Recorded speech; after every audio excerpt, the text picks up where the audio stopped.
ക്രിസ്തുവിനെ തിരിച്ചറിഞ്ഞവരാണ്.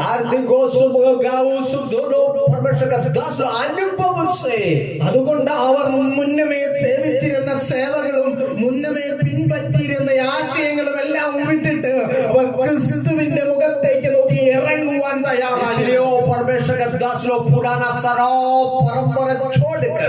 एक नया अनुभव में पीछे प्रभु का पीछे पवित्र रास्ता में चलने के लिए प्रभु मदद किया. അല്ലയോ അരിസ്തർഹോസേ, നീ യേശുവിനെ പിൻപറ്റിയിട്ട് നിനക്ക് എന്തു കിട്ടി? हे प्रभु का दास, तू प्रभु के पीछे जाकर तेरे को क्या मिला? അരിസ്തർഹോസ് പറയും, ഞാൻ ഇപ്പോൾ പോകുന്ന രംഗസ്ഥലത്തേക്കാണ്. ओ परमेश्वर का दास बता दूंगा, मैं एक महत्वपूर्ण जगह पर मैं जा रहा हूं. എന്നെ ഇപ്പോൾ കൊണ്ടുപോകുന്നത് കൊല്ലുവാൻ വേണ്ടിയാണ്. मेरे को सजा देने के लिए लोग मुझे लेके जा रहा हूं.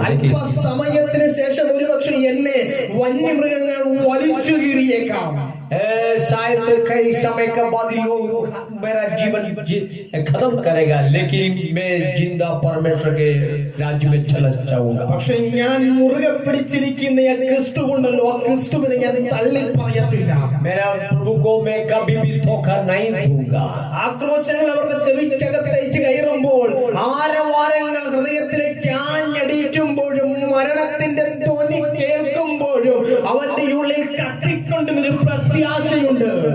ये बहुत सारा अलग अलग प्रकार का लोगों को बात सुनने के समय में उसके बीच में उनका अंदर ऐसा जल रहता है प्रभु के लिए, प्रभु के राज्य के लिए. ഈ പീഡനം കടന്നു വരുമ്പോൾ അവൻ ഒരുപക്ഷെ പിന്നിലേക്ക് തിരിഞ്ഞു നോക്കാം.